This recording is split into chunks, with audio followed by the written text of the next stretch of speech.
বন্ধু হলেও প্ৰধানমন্ত্ৰী মোদীক ৰেহাই নিদিয়ে ৰাষ্ট্ৰপতি ট্ৰাম্পে।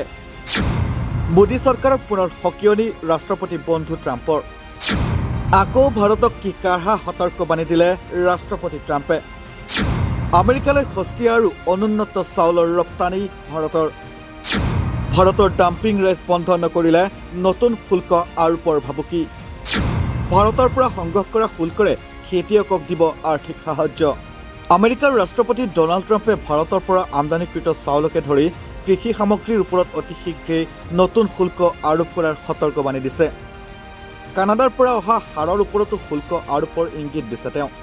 দুয়োখন দেশৰ সৈতে চলি থকা বাণিজ্য আলোচনাৰ কোনো বিশেষ অগ্ৰগতি নোপোৱাৰ সময়তে ট্ৰাম্পে হোৱাইট হাউচত এখন সভাত এই মন্তব্য কৰে। মাৰ্কিন ৰাষ্ট্ৰপতিগৰাকীয়ে দাবী কৰিছে যে ভাৰত আৰু অন্যান্য এছিয়া যোগানকাৰী দেশৰ পৰা সস্তীয়া কৃষি সামগ্ৰীৰ আমদানিৰ ফলত দেশীয় উৎপাদনকাৰীসকলে প্ৰত্যাহ্বানৰ সন্মুখীন হৈছে। তেওঁ স্পষ্টকৈ কয় যে আমেৰিকাৰ খেতিয়কসকলক সুৰক্ষা দিবলৈ তেওঁ কঠোৰভাৱে শুল্ক আৰোপ কৰিব।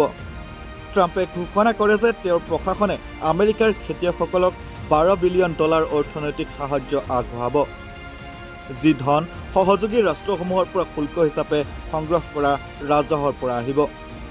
আমেৰিকাৰ খুচুৰা বজাৰত ভাৰতীয় কোম্পানীৰ দুটা সৰ্ববৃহৎ ব্ৰেণ্ড থকা বুলি জানিবলৈ দিয়াৰ পাছতেই চাউল আমদানিৰ ওপৰত হোৱা দীঘলীয়া আলোচনাত ভাৰতৰ নাম বিশেষভাৱে উল্লেখ হয়। লুইজিয়ানাৰ এজন উৎপাদনকাৰীয়ে ভাৰতৰ পৰা চাউলৰ আমদানি দক্ষিণৰ খেতিয়কসকলৰ বাবে ধ্বংসাত্মক বুলি বৰ্ণনা কৰে।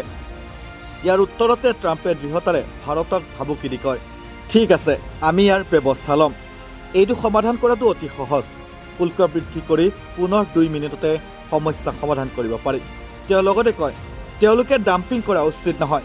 মই শুনিছোঁ, মই আনৰ পৰাও শুনিছোঁ।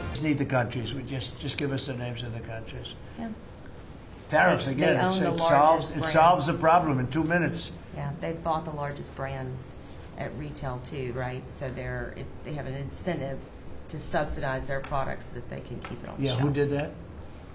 The Indians own the 2 largest brands. All right, then we'll take care of it. It's so easy. ভাৰতে এনে কৰিব নোৱাৰে। ইয়াৰ পিছতে ভাৰতৰ ওপৰত আৰু অধিক শুল্ক আৰোপৰ ভাবুকি দিছে মাৰ্কিন ৰাষ্ট্ৰপতিগৰাকীয়ে। ভাৰতীয় চাউলৰ উপৰিও ট্ৰাম্পে দেশীয় উৎপাদনক উৎসাহিত কৰিবলৈ কানাডাৰ পৰা অহা সাৰৰ ওপৰতো সম্ভাৱ্য শুল্ক আৰোপৰ ইংগিত দিয়ে। উল্লেখ্য যে যোৱা দশকতো ভাৰত আমেৰিকাৰ কৃষি বাণিজ্য যথেষ্ট বৃদ্ধি পাইছে। ভাৰতে বাসমতি, অন্যান্য চাউল, মছলা আৰু সামুদ্ৰিক সামগ্ৰী ৰপ্তানি কৰাৰ বিপৰীতে আমেৰিকাৰ বাদাম, কপাহ আৰু দাইল আমদানি কৰি আহিছে। কিন্তু ৰাজসাহায্য বজাৰত প্ৰৱেশ আৰু বিশ্ব বাণিজ্য সংস্থাৰ অভিযোগসমূহৰ ওপৰত থকা বিবাদসমূহে বিশেষকৈ চাউল আৰু চেনিৰ ক্ষেত্ৰত দুয়োখন দেশৰ মাজৰ দ্বিপাক্ষিক আলোচনাত সময়ে সময়ে হেঁচা দি আহিছে। ইয়াৰ মাজতে ৰাষ্ট্ৰপতি ট্ৰাম্পে পুনৰ শুল্ক বৃদ্ধিৰ হুংকাৰ দিয়াত ভাৰতৰ ৰপ্তানিৰ ক্ষেত্ৰত মুখ্য আঘাত পৰিব বুলি আশংকা কৰা হৈছে। News desk report, north east নাও।